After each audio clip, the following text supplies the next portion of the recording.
guys, welcome to the Student Money Podcast. I'm your host, Jeff Niemeyer.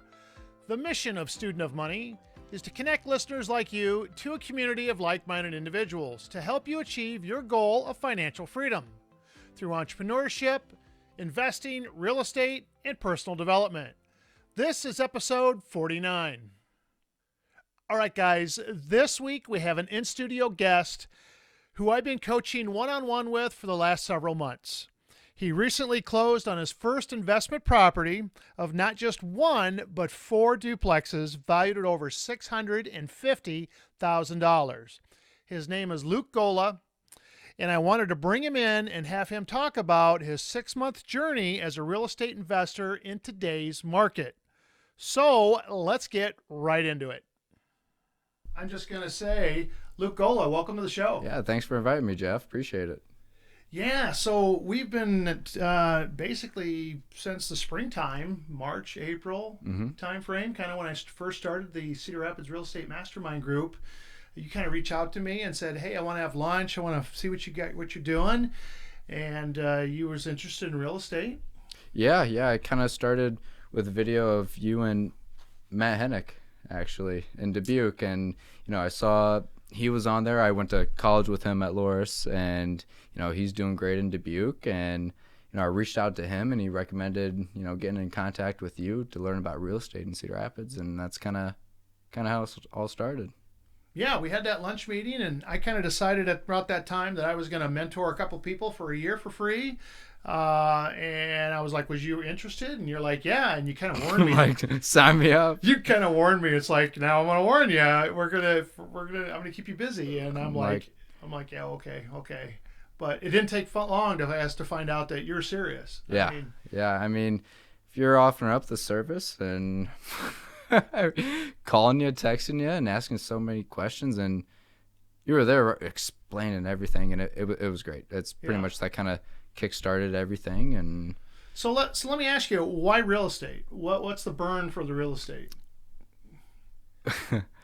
So back in January, I kind of got bored with my job. I wanted to start something. I was looking into crypto, and that's not the route to go. And I want to create financial freedom. I just didn't know how to do it. And I stumbled upon real estate, and I was like, all right, let's start learning real estate. Everybody talks about the tax advantages. And when you say stumbled upon it, I mean, obviously you knew someone that had some real estate that you went to school with. Yeah. So I knew Matt Hennick, and, I reached out to him and asked him how things were going and learned about, his experience and stuff. And then I started looking into real estate as in tax advantage, use it, and I would say as a advantage. Yeah, right. I mean, it's a wealth creation tool, right? Yeah. And it's very numbers. It's very financial. A lot of accounting. And it's your biggest expense. And the tax advantages. So you said that taxes are your biggest expense, which is what they are, right? And so when you take a look at, I just consider real estate as another business, and that real estate is a form of business. And people that have businesses, if they're not in the real estate business themselves, they typically will invest into real estate. So that's where they hold their wealth. So they'll create their wealth in their job or their business or whatever they have. I just decided a while ago that my business is going to be in real estate, buying real estate. So it's kind of just all in one. But, real estate's got the 4 income streams. Yep. It's got appreciation, because it goes up in value over time. You have depreciation, which is the phantom expense, which is how you pay zero in taxes when you can. It's got amortization, which basically means you have a loan against the property. And what other asset class can you get a loan, right? And then the fourth one, and the biggest one, is cash flow. It provides cash flow. So when we talk about going into debt to buy real estate, it's good debt versus bad debt. Right. And that was the craziest thing to me when I was first learning about real estate, and how banks are just so willing to give you hundreds, thousands of dollars to go into debt. I mean, banks are in the business to loan money out. That's how banks make money, is through the arbitrage, which is the difference in the interest rates on what they're giving you for your deposits. And then they have to turn around and reinvest that money at a higher. So they go out and give people car loans. They go do commercial mortgages, whatever it may be. And that's called the arbitrage, the difference in that. That's how banks make money. So they're in the business of lending money. They have to lend money, right? So you can't use leverage. You can't go out and get a mortgage for crypto. You can't get it for gold and silver. No. You know, you can only get it for businesses that are established and have cash flow. And of course, you can get it for real estate. So tell me about your experience. Well, let's go back to the deal. You know, so you came to me, you said, hey, I want to get into the real estate business, and I just started putting on these monthly masterminds, and you said, yeah, I want to be in this, and we did a Zoom call. We did a couple Zoom calls, and you, I think at that point, had already started looking at some properties. Yeah, we were looking at. There's one night, there was this duplex, you know, two duplexes right side by side that had to be bought together, and you know, it was something that, you know, I kind of saw off market, and you know, it was something that I got emotionally involved in, and that's when you said, no, you can't do that. You got to run the numbers right away, and you don't even go out to the property yet. You know, don't want to waste your time, don't want to waste their time, so. And it was a deal that just wasn't penciling out. It's got to pass the eye test, and you know, the KPIs, the key performance indicators. There's things out there that I'm looking for before I'll start to dive deeper into a property. And even, you know, that's why you say when you take a look at 100 properties and you like 10 and you put offers on 3 and you end up buying 1, you know, how do you go through 100 properties? Well, you got to have this litmus test, this 10,000 foot view, and one of them was the 1% rule. And it didn't meet it. And every way we tried to, you know, a 30-year mortgage, and it was, you know, putting more down, and every way that we tried to make the deal work, it wasn't. Because in the window that we've been working together, interest rates have just continued to click up, click up, right? So, and the problem is the guy that owned this property had only owned it for a few months, maybe 6 months. And he had actually bought it right. He bought it at a low price. Yeah. And his whole strategy was to raise rents, turn around, relist it, and basically flip the property.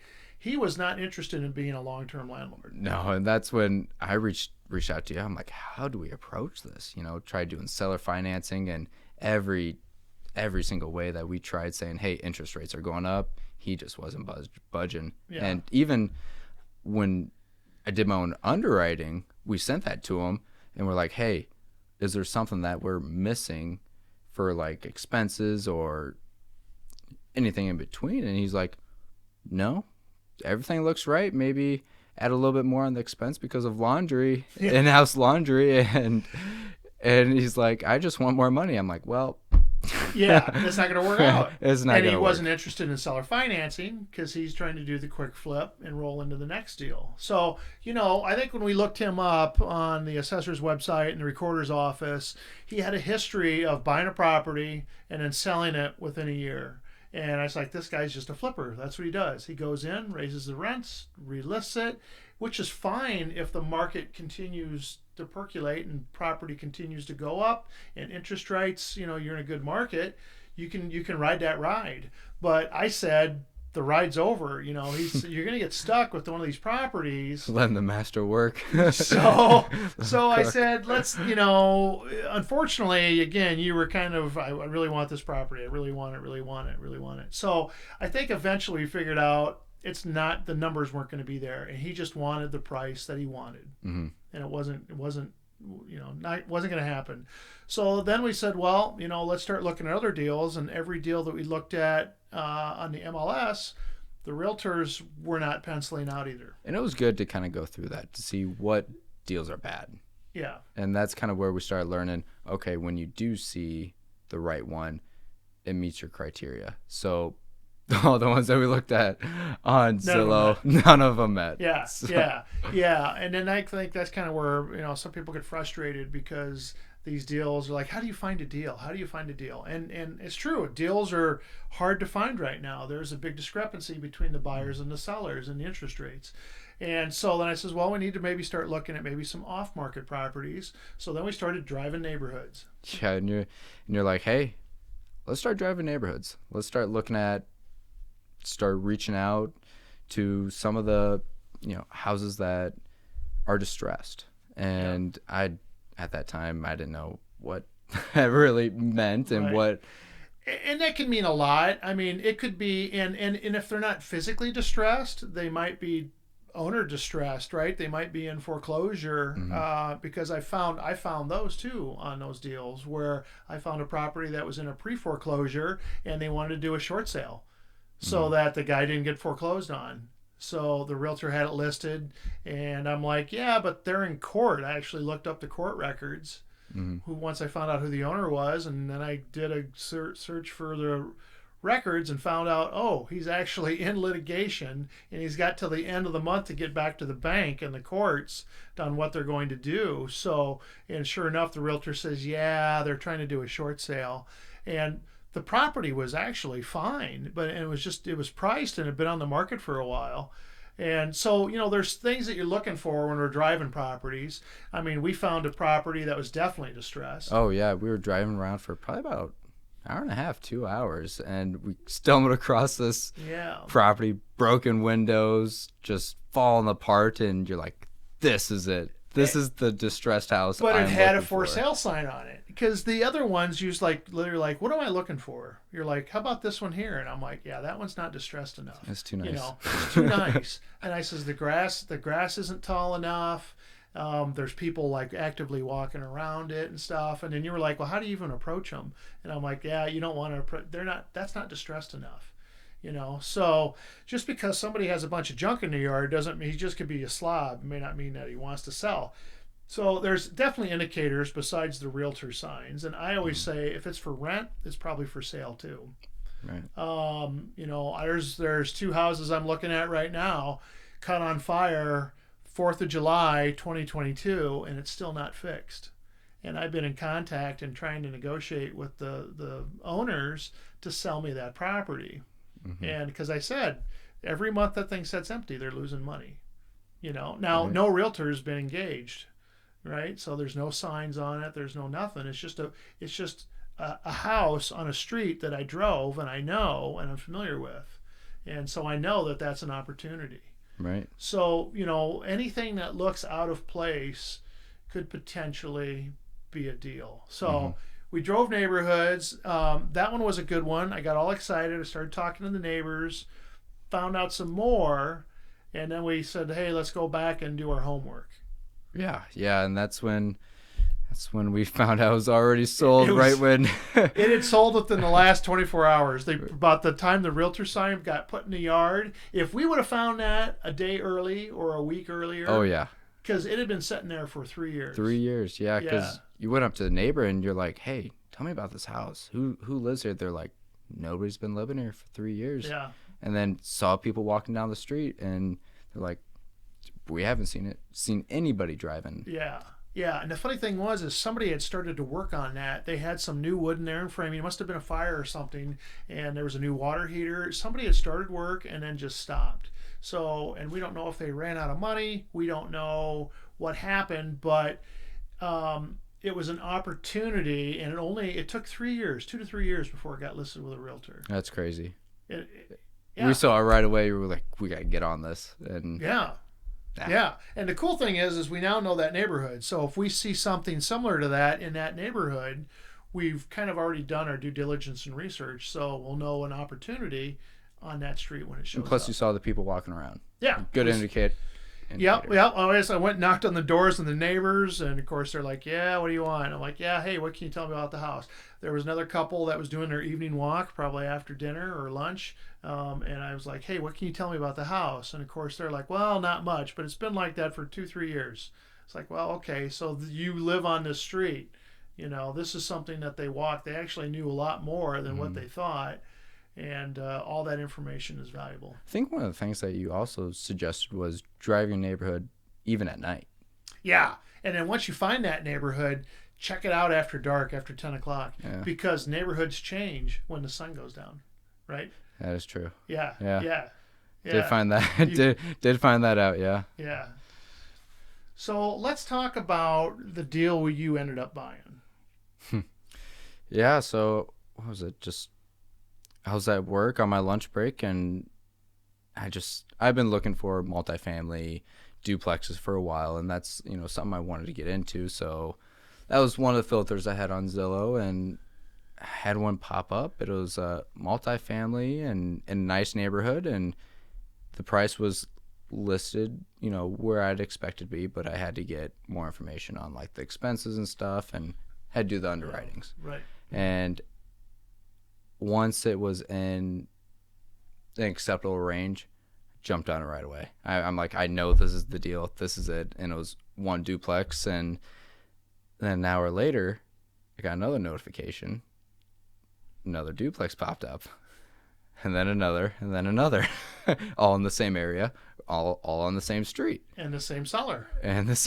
So I'm like, all right, that's interesting. So I went out there the same day and just take a look at the properties. And we were able to get in, I think, one of the units within the next day, and wanted to make sure I had good guts and everything. And, my dad's, he was a plumber, and he knows what to look for. So I brought him along. Having somebody who knows what to look for really made, a difference. And then we're like, all right, yeah, this is good. I already went to the bank. I know I can get approved for this house. And, talking to other family members, and they were kind of saying, hey, you have 3 other duplexes on the same street by the same seller. Maybe you should consider looking at the other 3. I'm like, I can't do that. How am I going to afford that? So then, not only my family members, had some friends come into the deal, and had to start back up with the bank and start the process all over again. Yeah, because you had already been approved for the one duplex based on your income and your employment. Yeah. But now you got 4 of them for sale by the same seller and listed with the same agent in close proximity. You're like, hey, instead of that, why don't we try to pick up all 4? Which wasn't even a thought of mine, but So they actually brought it up. They brought it up, and then we had to start back with the bank. Got to go back to the bank. Got to go back to the bank. And then, of course, the first idea was, well, hey, if I'm going to have a family member come into the deal, we're going to create a limited liability company, an LLC. And then what's the bank say? Yeah, so then the bank wanted to have my name and have also their name and all the other investors in. Yeah. Any member of the LLC has to come in and sign. And I think we set up a Zoom call. Yeah. When we were talking about this, because that's what the bank wanted, and kind of go to the expert and say, is this right? Yeah. What are we doing here? And luckily they were on the call, and I asked them, I'm like, hey, investor, it's awful nice that you want to bring money into the deal, and we're going to figure out how this works, but how excited are you to be on the hook on this mortgage, because the whole concept is they're bringing the money and you're going to bring sweat equity, right? You're not going to bring any money into the deal. Mm-hmm. They weren't happy about that. They're not thrilled, right? So we got to figure it. And I'm like, yeah, exactly. And if you do it as just a multi-member LLC, that's what the bank's going to want you to do. Is they're going to want everybody to bring the taxes on the closing. Everybody's got to go to closing. So that's when I suggest, and as I always do, when you do a deal like this, where one person brings money and the other one's doing all the management and the sweat equity, let's do a limited partnership. Mm-hmm. And that's exactly what we did. And the bank didn't really understand that concept as much. Yeah, so commercial lenders or loan officers don't lend to limited partnerships as often as LLCs. So they may not understand it. So, and I says you may have to educate them. You may have to say, hey, let's set this up as a general partner, limited partner, and of course, the limited partner is non-recourse on the loan. Even talk to the CPA too. Yeah, and you went and talked to a CPA about the LLC, and you brought up the idea of the limited partnership and what they said. And they said, no, it's just you don't need to do that. It's the same thing. So we could do that with just one entity instead of two, right? Because we're going to create an LLC for the general partnership with just you. And then we're creating, and then the limited partnership, so you can do it. And in some states like California, that's probably the preferred method, is to do an LLC with a Class A and a Class B, and you can write in all of the rules in the operating agreement that way. It's just a lot more work, and you have to make sure you have an attorney that knows what they're doing to write that in there, that you have two different share classes, and one is recourse and one's non-recourse. And I says, well, you can do that, but you're going to have to you're going to have to pay the money for the attorney, and then you're going to have to turn around and explain it to the bank, because the banks are not attorneys. They don't understand. They just think if you're in an LLC and you're a multi-member LLC, we need everybody's taxes, we need all that. But I said, we're in the state of Iowa. In the state of Iowa, if you're a limited partnership, it's already baked into the deal at the state level in the limited partnership. So you can just explain to the bank that it would actually be illegal for them to come in and sign, because they cannot participate in the active management, and they certainly cannot sign on a loan that is non-recourse by law, not just in accordance with the operating agreement. And then once the bank officers figure that out, then you were able to get this deal done with just you going to the closing, your signature. Well, they didn't. They still wanted their signature, even. They didn't want to. Yeah, because. So, or maybe they didn't want to do the loan. They're like, well, they're bringing all the money, because they were all like, well, they're bringing all the money and you're not bringing anything. And because they own over 20%, which is kind of that magic number. If any partner owns more than 20%, they want them to come in and get signatures and all that. But they can't, because the very act of doing that violates state law. And so then they didn't want to do the loan. So he says, well, there's more than one bank in town. And reached out to, what was it? Reached out to my bank, yeah. but it was bank, and after that, my bank called back. They're like, "Yep, we'll do it. We'll do it." Well, let me run that up to my manager, and we'll see what they could do it.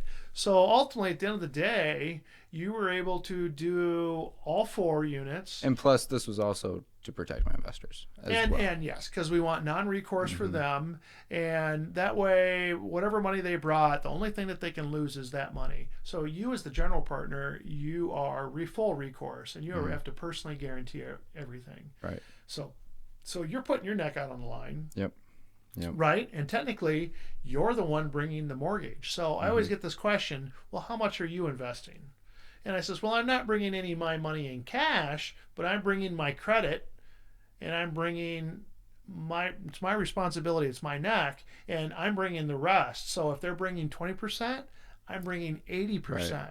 I'm just bringing my money in a loan. Because I'm the one that's responsible for the loan. Right. So the limited partnerships are not. So that's a key difference, is that I'm full recourse and I'm personally guaranteeing everything. I could lose my house, I could lose my cars, I would lose my wife and my family on top of that if things went bad. So I'm actually risking much more than they are. They're just risking some money. I'm risking money and everything else. So I'm actually bringing more to the table, even though you're not putting any money into the deal. And of course, you have to do all of the work and make it work and function, right? Yeah. So we set up a limited partnership to protect your investors and also to protect you, and to give everybody exactly what they wanted out of the deal. Yep. Right? And the CPA didn't think they needed to do that, but the CPA is just looking at it through the lens of a CPA. An attorney is going to look at it from the lens of an attorney, and the banker is looking at it from the lens of the bank. So you have to be the general contractor, and you have to know a little bit about everything. And you may not dive deep into some of that. Like my CPA does my depreciation. I don't calculate that, but that's what the CPA is for. I understand it. I know what you're talking about, but I'm not the one actually crunching the numbers. Same thing about law. I know enough about the law, but if you really want to dive down onto something, I'm going to hire the attorney. So it's just, everybody's looking at it through their lens, and you've got to look at it through, as a general contractor, I need to know a little bit about everything. That's right. Right. So you were able to basically purchase 4 duplexes. Eight units. We were able to, make a deal and get all 4. And it was a lot closer to the 1% rule, yep. which was what was of interest on these, and why this deal, it just took like 5-6 months to find this deal. Yeah, it did. And it's a lot faster than I expected, and a little more than what I wanted to take on at first getting into it. But because you're originally looking at maybe 30, 40, 50,000 of your own money, and now here you're buying $650,000 or more of property with none of your own money. That's using right. OPM, using a combination of investor money and the bank's money. And sweat equity. Because how long would it take you through your employment to save the money that was used for the down payment? Decade. 10 at to 10 least. years. Yeah. 5 to 10 years. 5 if you really pushed it and lived very frugal. Yeah. Right?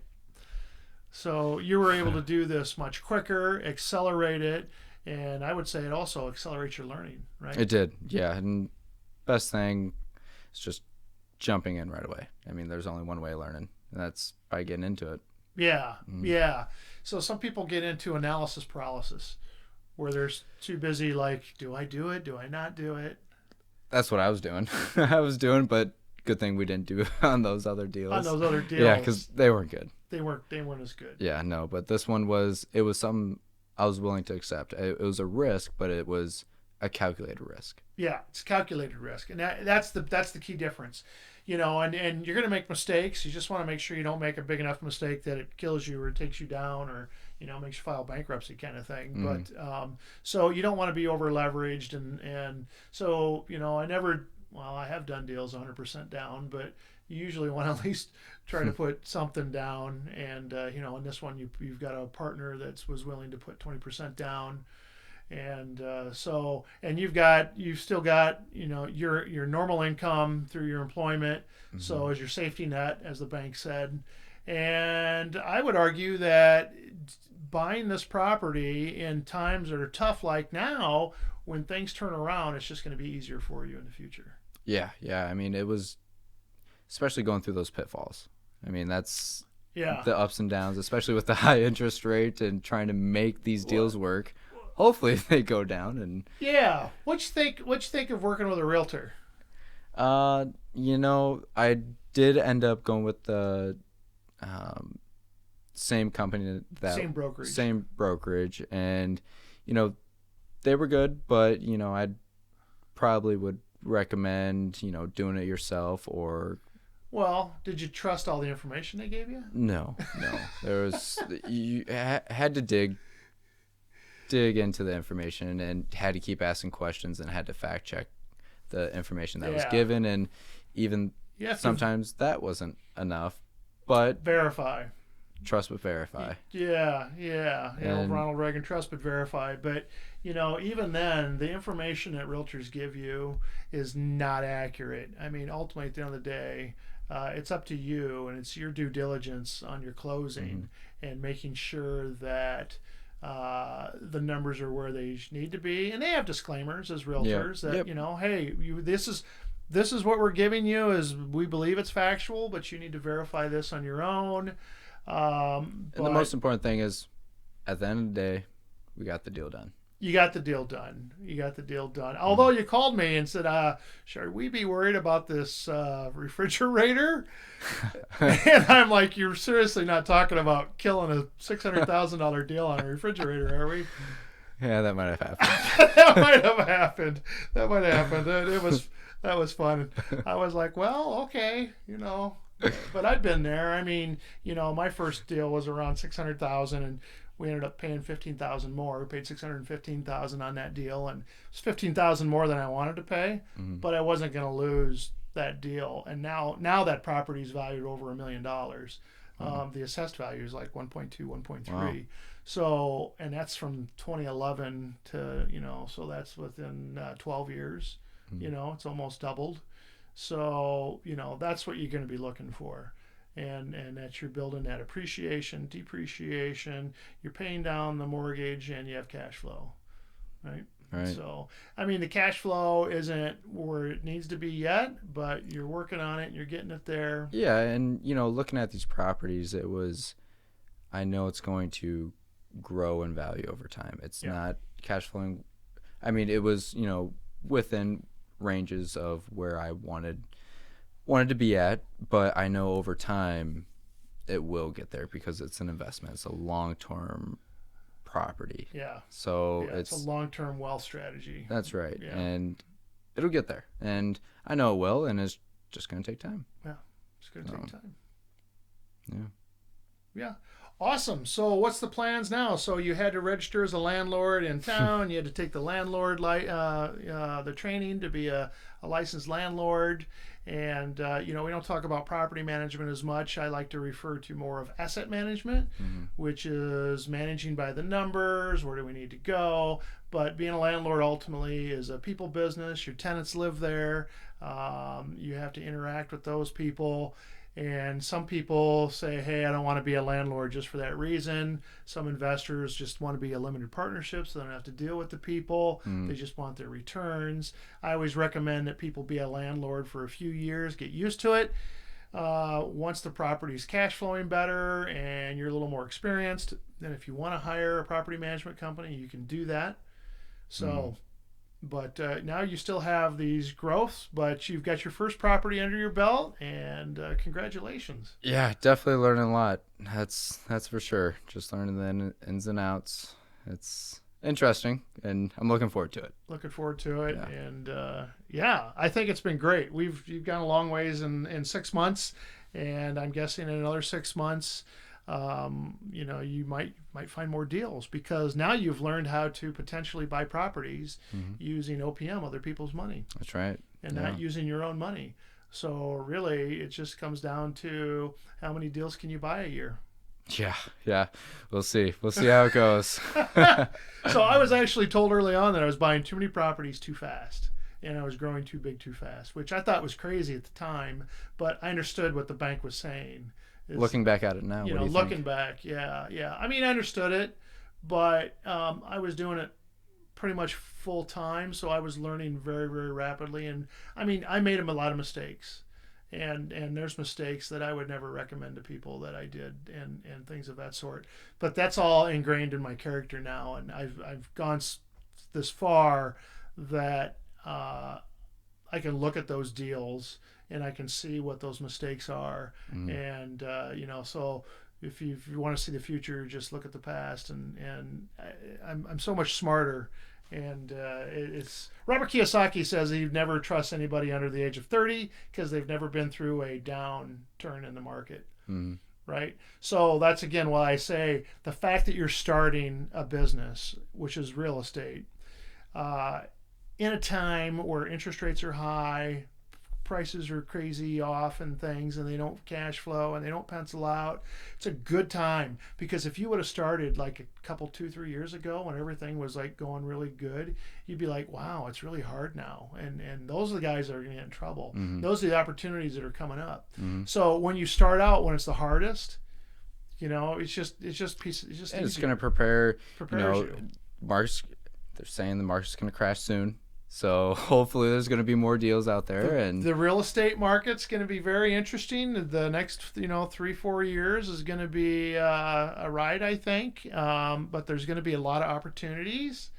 And now I know what to look for. Yeah. So that's what I'm really interested to see how it goes in the next couple of years, to really see those deals kind of shine, I guess. Doing the right underwriting, make sure it meets the 1% rule. Then taking it from there. Right. And you've got me at least for a few more months yet here before we get to the 1 year. But tying into the local mastermind groups, tying into friends that are in the real estate business, being able to get advice and mentorship that's really the value there. Oh, yeah. Because until you gain that experience, you have to borrow someone else's credibility and their experience. Mm-hmm.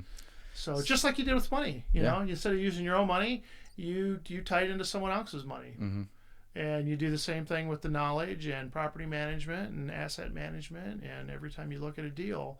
So, you know, that's the power of being involved. I was having a good mentor. So yeah. Wouldn't be where I'm at without you. Yeah. Well, yeah, whether it's one mentor or one deal like that, or, you know, most of my mentors I've never met, but as you've noticed in my studio here is I've got tons and tons of audio tapes and CDs that are all from people that I would call a mentor, and who have taught me what I've known up to this point, along with the mistakes and experiences that I did. So, yeah, it's all very valuable. So, all right. Well, Luke, thanks for coming into the Appreciate it. podcast and having a sit down. I think this is the first time I've had a in-studio interview. I went out and did a on-site interview with someone, and now I've got somebody in the studio, and I had to rearrange things, and but hopefully it's all worked out well. So, but again, thanks for coming on. Yeah, thanks for bringing me on. Appreciate it. You bet. All right. Well, good luck. I'll talk to you soon. Thanks, Jeff. All right, guys. What did you think about Luke's story? Luke learned a lot in a short amount of time, but what I admired most about him is his dedication to personal growth and his determination to move forward and take action. He was extremely coachable and implemented everything that we discussed in our one-on-one sessions, as well as my monthly mastermind meetings. So if you're interested in these exact same techniques that Luke and I use to become financially free, then hit that like button, subscribe to my YouTube channel, and subscribe to my Student of Money podcast on your favorite podcast platform. You can find me on my website at studentofmoney.org, and always remember, when the student is ready, the teacher will appear. I'll see you next week right here at Student of Money.